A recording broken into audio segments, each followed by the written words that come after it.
Welcome back to the channel. You got Will Be Strong here. You gotta wonder what the President of the United States, that's President Joe Biden, what he's thinking tonight as he moves forward with his plan of 31 August to pull all Americans and especially all American troops out of Afghanistan. He is not budging from this plan, and he's moving forward. In fact, U.S. troops have already started packing their stuff to come home.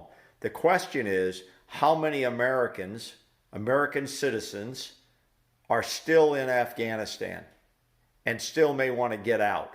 We may not know that answer for a good while. After reviewing much of the source information, public source information on all the channels, from Fox to MSNBC, CNN, Al Jazeera, the Pentagon briefings, the White House briefings, a couple of things jumped out at me. One is Joe Biden is not hedging on the date of 31 August. Now, why he won't consider a change there if he felt we needed to get more people out is unknown at this point. I'm sure it'll come out some point in history.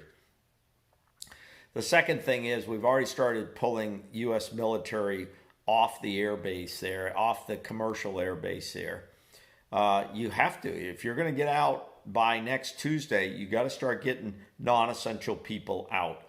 So they're taking a lot of the support military out of there to get them on planes. There's only so many planes. There's only so many spaces. So that flow is starting to take place.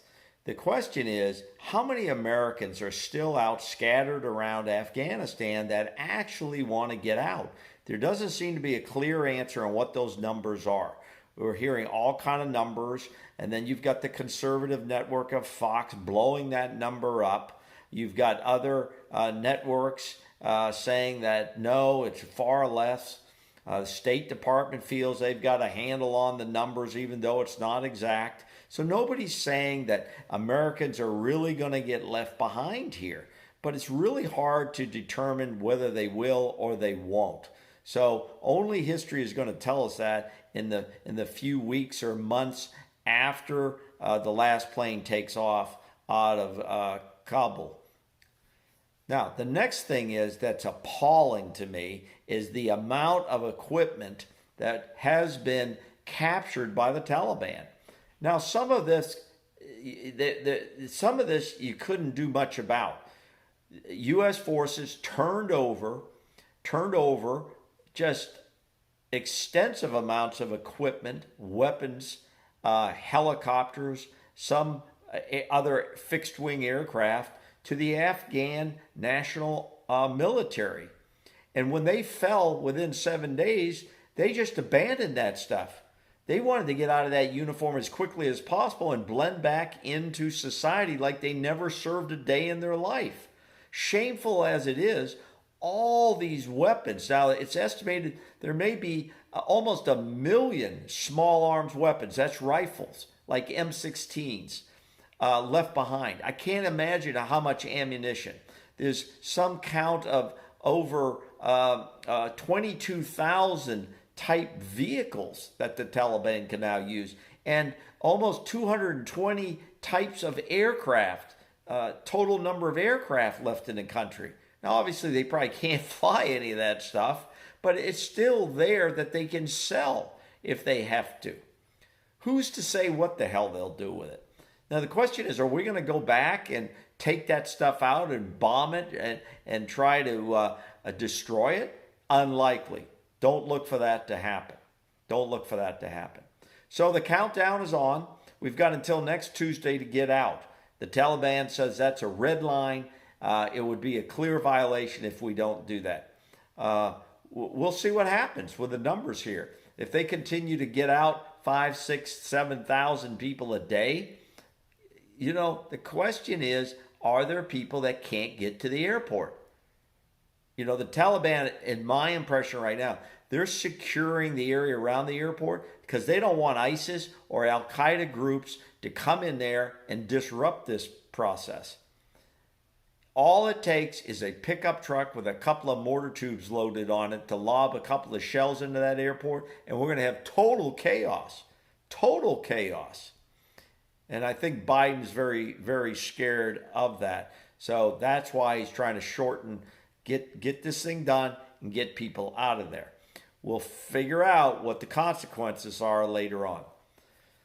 The second thing I want to talk to you tonight about is the vaccine. Go get the damn vaccine, okay? I don't know what's wrong with you people, all right? Conservatives, liberals, independents. If you are not getting the vaccine, there's something wrong with you, okay? And when you're in the hospital and your time comes to meet your maker, it's too late to ask for the vaccine or say, oh, I was just too lazy, or I didn't believe in it, or I didn't have enough information. You know, I'm tired of hearing that. Okay? Everybody that's in the hospital now pretty much are people who did not get the vaccine.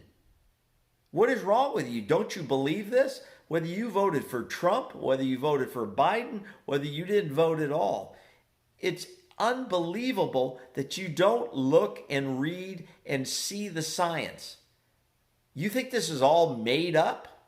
You think this is some big conspiracy here to change your DNA? We've been taking vaccines all our life. Go ask your mother.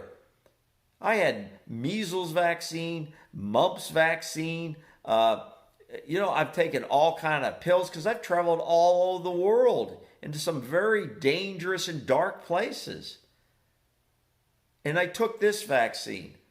I had the Moderna. I had both shots of Moderna. And when the booster is ready for Moderna, I'll take that. This isn't made up. This isn't a joke. You're affecting a lot of people. You're straining our healthcare systems. So stop being an idiot and go out there and do the right thing. 25% of this country is not vaccinated. The only way we're going to defeat this virus here on this battlefield is getting everyone vaccinated. There's no reason for it. No reason at all. So stop fooling around and go take care of business. This is Will Be Strong, and I'll catch you on the next episode of My State of Affairs. Good night and good luck.